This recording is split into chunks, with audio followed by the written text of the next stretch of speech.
Hello everyone, my name's Holden Brandt, and today I'm going to be presenting my speech on individualism. Have you ever thought about picking everything up, leaving, going off on your own? Maybe these societal rules and regulations just weren't really for you? Well, those are characteristics of individualism. The principle or habit of being independent and self-reliant. Individualism is the act of distancing oneself from the crowd, taking the path less traveled, and becoming self-dependent without the distractions of others. I specifically chose this topic because since a young age I've had a very individualistic look on life. And that can be as small as not listening to my parents when they said be in for dinner at this time and going out into the woods missing dinner, or something larger like when we were on a family vacation. I was at a young age.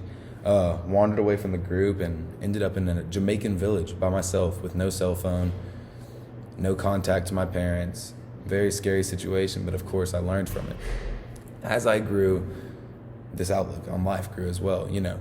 Wanted to do things my way, didn't want people telling me what to do. Started working from a young age, making my own money, so I paid for my own things. Whenever it came time for college and throughout high school, set up my own ACTs, applied for scholarships, applied for colleges. My parents didn't tell me to do any of that. I was just always doing it on my own, just because that's how I kind of grew up. Just wanted to do things on my own. Throughout this speech, I'll be going over 3 main points, starting with number 1, that'll be autonomy, and why it is important to being individualistic. The second main point I will be going over is mature self-responsibility and what it means.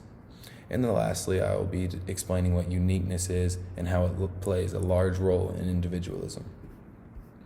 Going over my first point now is autonomy. To have autonomy means to be completely self-reliant and self-governed. The decisions that are made for you are made by you. No one else has anything to tell you what to do, only you. This fits into individualism because if you have autonomy, anything you do is completely up to you. You make your own rules, your own work schedule, and you have nothing that comes from someone else. Now, of course, a person with a strict household is not going to be autonomous. They're not going to be individualistic whatsoever. They're going to have a lot of rules from their parents. But as soon as they move out of that house, move into their own place, get their own job, make their own money, they will have a sense of autonomy. And there are different levels of autonomy. You can be autonomous in a sense that you work for yourself, or say you make your own money. But if you still listen to your parents or listen to a friend or a significant other, that would be not autonomous, as you can see. Now I'll touch up on my second point, where I talk about mature self-responsibility and what it means. A person with mature self-responsibility is a person who can behave and act accordingly in a situation without anyone else telling them how to do so. It's also going to be about making right decisions that will help the person in the long run instead of hurt them. And you can only take responsibility for things that you can control. While being independent, there are a lot of decisions that you can't control, but things you can control are things like being able to support yourself financially, keeping yourself out of trouble, and even your happiness, having a good mental state. That's all under your control and would fit under having good self-responsibility. Self-responsibility also has a lot of stuff to do with what you want to do. If you're out for a certain plan, you're going to keep going for it. You're not going to give up no matter what and fight for it. You're not going to end things. It's always going forward. Self-responsibility is very similar to self-accountability, which literally means the ability to account for yourself in everyday life. A person who is self-accountable or has mature self-responsibility answer to themselves on how they want to live ethically and morally, as well as what they do with their life and how they will succeed in doing it. For my last point, I'm going to go over the importance of a person's uniqueness and how it fits into individualism. A person's uniqueness is the most important thing a person has. Every person is a little bit different in their own way, and that's what makes them unique. Individualism has no hard set of rules, which means each person's sense of individualism will be different depending on how unique they are in their own way, if that makes sense.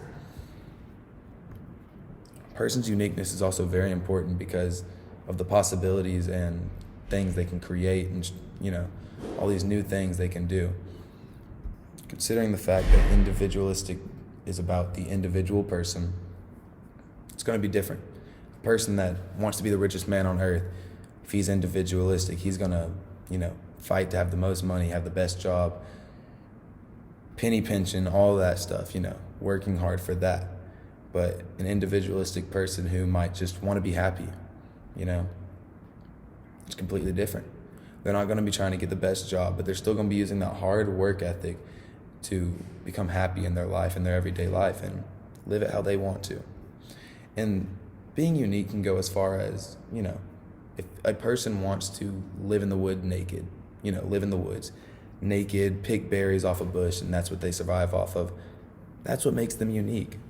And that's what they can do. It's completely within the rules of individualism.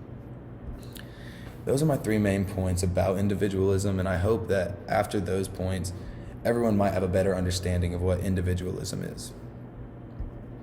To be completely on your own is much harder than it looks like. It takes a lot of self-discipline, and you have to work very hard in order to succeed.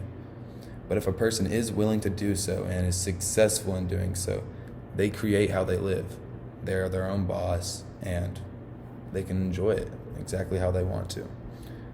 After listening to my speech, some of y'all might feel as if you share characteristics with individualism, or maybe you have understood that you are the complete opposite. Either way, hope you enjoyed my speech, and I hope you have a better idea of what individualism is. Thank y'all.